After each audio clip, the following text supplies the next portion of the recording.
Hey guys, Flaccid Baron here, and today I will be going over 5 of the best and most common methods for making silver in Albion Online.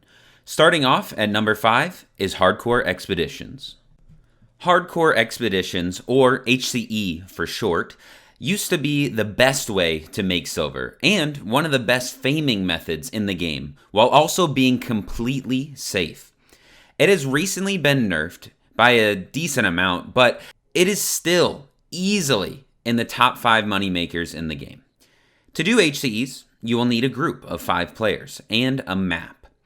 Simply go up to the portal located safely in town and start the expedition. There are many guides and videos online on what to bring and how to defeat the bosses on each map. As difficulty increases, you will need to equip better and better gear in order to win.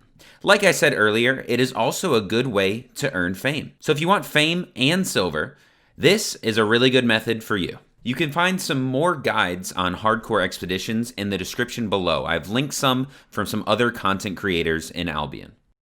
Alright, coming in at number 4 is the Black Market. The Black Market is part of the game that is shrouded in secrecy. You will see players standing at the black market all day, every day, looking for their next flip. But first, what is the black market and how does it work? Everything in the game is crafted by other players. But Flaccid, I did a dungeon and I got some loot from the chest. Yes, young newbie. The items you receive from mobs and from chests are all items that have been sold to the black market. It works the same as selling to the market in any city, except instead of other players buying your item, the NPCs buy the items and put them into chests.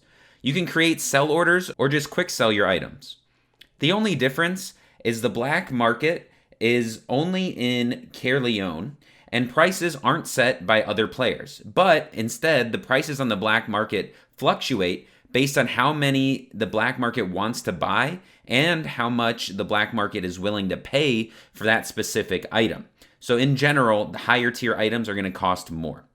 So how do you make money with the black market and join these fellow players that spend hours a day here? Well, there are 2 main ways. The first being the most straightforward. Craft low tier items in bulk and sell them for a profit on the black market. Which item you sell will vary day by day, and you will have to do some research every day to see what is in demand. But if spreadsheets and data are your thing, this is the method for you. And the other way is a little bit simpler. Basically, you look at the items the black market wants to buy, and you buy them for cheaper in the outer cities, and then you run them back to Caerleon. You must be very careful though, because you run the risk of being killed by gankers when you go into the red zone. The item I like to transport is tier 4 and tier 5 satchels. They normally buy in the black market for about 29k each and sell in the outer cities for 25k each, which is a 4,000 silver profit per item. And that's not too bad when you can sell hundreds of these things at a time. Coming in at number 3 is Hellgates and Corrupted Dungeons.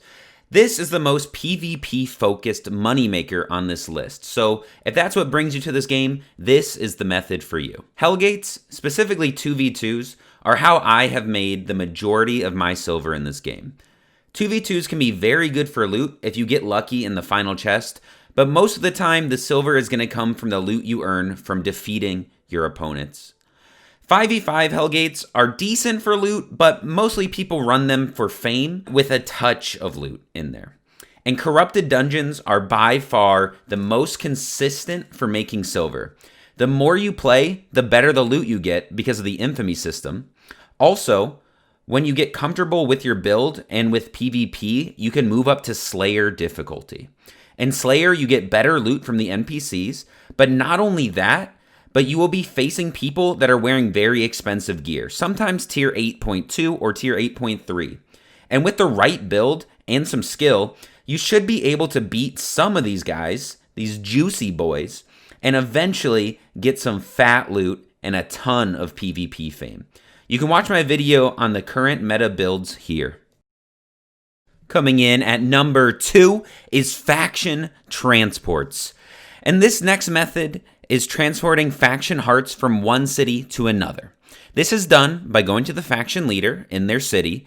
The symbol on the map looks like this, and you then pay a fee, and you have to transport the package to the designated zone.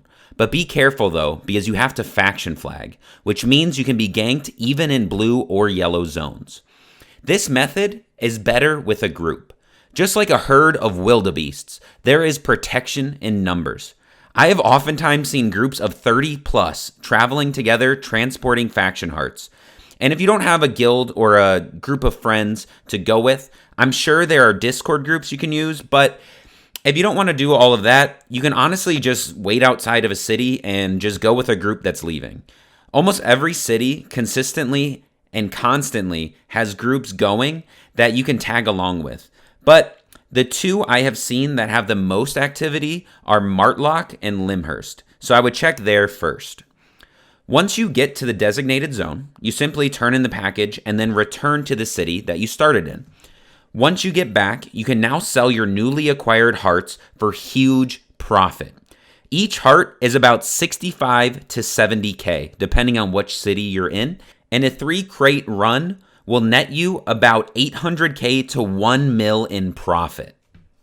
All right, you've been waiting for it, and of course, the number one easiest way to make silver is to use your mom's credit card. For the low price of just 5 USD, you can... I'm just kidding. The number one moneymaker is crafting. Everything in Albion is player crafted. So it's no surprise that top crafters are some of the richest players in the game. You can make money crafting or refining pretty much everything in the game if you use your focus to do so. You earn 10,000 focus per day if you have premium status on your account, but you can only store up to 30,000 focus, so make sure you use it at least every 3 days. Each city gives a boost to crafting and refining, depending on the city. For example, Martlock gives a bonus to hide, axes, quarterstaff, froststaffs, plate shoes, and offhands, so make sure to craft in the correct city. There are also crafting journals that correspond to the item you are crafting, and these will ramp up your profits significantly, so don't forget to bring some. For example, if I'm going to make some tier 6 claws, I should bring journals of the same type and tier, so in this case, tier 6 Fletcher journals. Crafting is something that gets more profitable the more you do. Just like your weapons, whenever you craft something, you gain fame in crafting that item. In fact, most of the top players in fame are crafters. There is tons of silver to be made in crafting, but you have to find the right item and patiently use your focus to level up your crafting for it to be profitable. Also, make sure you always use crafting food before you craft. I always use potato salad because it's cheap, but feel free to use whatever you want. A good video about crafting is my friend Untitled's video where he explains how he has made billions of silver, yes, that's billions with a B, by patiently crafting eel stew every 3 days with focus. Link to that in the description. But that is it for the list. I hope you guys learned something. If you did, make sure you like the video and subscribe if you want to see more videos like this one. I have a ton of guides out as well as a ton of gameplay videos for Albion Online. So if you are just getting into it, make sure you go check out my channel. I make a lot of videos and I really like making videos on this game. So I hope you will enjoy those videos as well. Thank you again for watching. Stay soft, and I will see you guys in the next one.